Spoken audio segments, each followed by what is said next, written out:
for artificial intelligence. So you're just gonna, we are on reward asset. The first one is Avalanche, the second one is Chainlink, then we have a VChain, then we have OM, which is Matra, then we have Ondo, we have Maker. All of these are real world assets. So we're just going to be looking at a few. For instance, let's start with the first one, Avalanche, which is the biggest real world asset. So we want to find out more about Avalanche. We're just going to go on TradingView. We have the price. One Avalanche is $50. We have the market cap, which is $20 billion. We have the 24-hour trading volume. All of this information is right in front of us. Then at the very top, we have chart, markets, news, and all of that. So we're just going to click on about. Then it's going to give us the information of what exactly Avalanche is. Avalanche is the layer 1 blockchain that functions as a platform for decentralized applications and custom blockchain networks. So it is one of Ethereum rivals.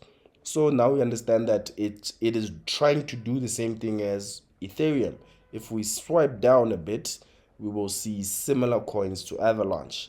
So Avalanche is underperforming as compared to Sol. Sol is overperforming. Sol is overperforming Avalanche. Then we have Polkadot and Sol. They're moving in the same direction. Chainlink and Sol moving in the same direction. Phantom and Sol moving in the same direction. Bitcoin is currently overperforming. Then XRP and Avalanche are basically moving in the same pattern. So the only coins that are outperforming is Bitcoin and Solana. We all know why Solana is outperforming Avalanche. Solana is the biggest chain. Solana is currently the biggest chain, soon to even overtake Ethereum. So now we understand that. We can go on the charts, find out. We know that Avalanche is a real world asset. Now we want to find out when is the right time to buy. So we're going to go to the chart. The chart is going to tell us a story. Chart is going to tell us a story. Chart is going to give us all the information that we need about this specific chart. So this is, let me quickly open this chart up a beauty. This is the day one chart on Avalanche. This is the day one chart on Avalanche. I'm just going to move to a much smaller chart, like the 4-hour chart. 4-hour chart is going to give us more information about what is going on. So as we can see, Avalanche has been trading downwards. This part of the market, Avalanche has been trading downwards. This part, it traded downwards for a period of, it went down 70% in a period of 180 days, all the way until September 2024. From March 2024 all the way until September 2024, we were in a downtrend. This is a downtrend. This is a downtrend. This is our support level. We were supporting, not going lower than this level. Then this was the resistance. We were not going higher than this level. So then we finally broke this downtrend. Now we are in an uptrend. Now, this is the top from when? March. This is the top from March. So let me go back to the day one chart. Now I want to find out more. Let's go to the weekly chart even. Let's go to a much bigger chart like the weekly chart. As you can see, those lines that I was drawing disappear once I go into a bigger chart. So the all-time high for Avalanche is all the way up here, 147. Now, how much of a move is it to 147? That is a 200% move to all-time highs. 200% move from current prices all the way until all-time highs. Now, if we look at most coins, I want us to look at the top 10 right now. I'm going to click on CoinMarketCap at the very top again. Now we're going to look at the top 10 coins.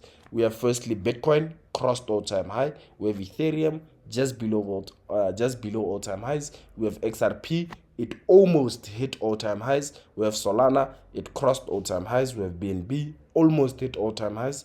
BNB. Then we have Doge, almost there. We have Cardano, almost there. Then we have Tron, a bit far. Then we have Avalanche. Avalanche is the 11th biggest coin. It's the 11th biggest coin. And if we look at the top 10 coins, most of them are close to their all-time high as compared to Avalanche, meaning that Avalanche will also catch up. So, if you are trading on spot, if you are buying Avalanche on spot and you want to sell at all-time highs, you are waiting for a 200% move. You are waiting for a 200% move. So this is what we call the measuring tool. You can measure how much movement is left. Even if it's to the downside, you can measure how much movement. We can measure how low it went since March, which is 72%. You can measure anything using just this measure on trading view. So let's quickly go back to the 4-hour chart. Now we understand where the all-time high is. Now we've broken out. If you are buying on spot, it does not matter at what price you're buying at. If you're buying on spot and you're aiming for $200, you can buy here. It can come down a bit and you buy again. So when you're buying on spot, you must not be fearful because you will not be liquidated. It will always go up. We're in an uptrend. Yes, we might have instances where the price pulls back a bit, but overall, we are going higher. We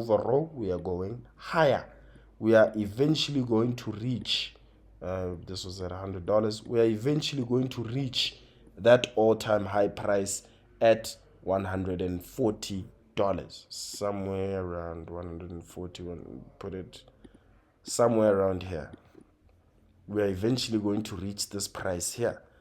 So you can buy down here and wait for that 200% move on AVAX. AVAX is a big coin.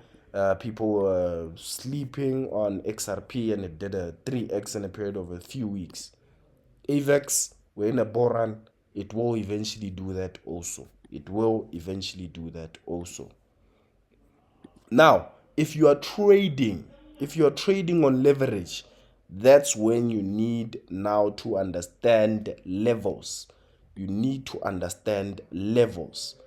So all of these red lines here, all of these red lines that I've drawn on the chart, all of these red lines, including this one, all of these red lines, they represent a point of resistance or a point of support.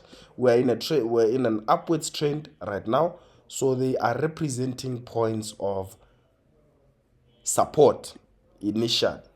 So as you can see, we were playing, let me quickly take out my tool. I'm just gonna come here, geometric shapes. I'm gonna click on geometric shapes and I'm gonna take out a rectangle. Just want to show you something. As you can see, the market is playing around this area. That is why there is this yellow line here. And if we go to this side, we are seeing the same playing around this area. That is why I have drawn this particular support level.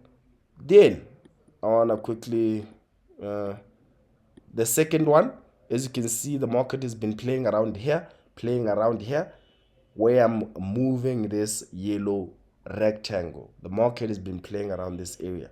And if we go to this side, we can see again, directly on this line, the market is playing here again.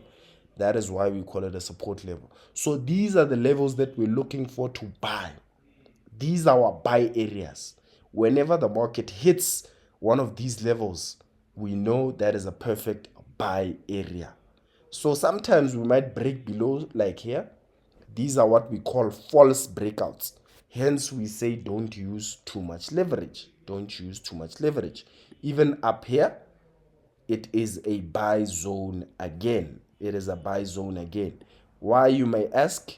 Because of here. Because here the market is playing. As you can see, the market is playing around this area. So we want to buy whenever the market reaches these levels. So we draw these levels to identify buying areas, to identify where to buy. Now, once we reach this one here at the top, that's where we sell. Let me quickly go back to geometric shapes. I'm going to take out my arrow. And once we come here, up here, this is where we take profit. This is where we take profit. This is where we take profit.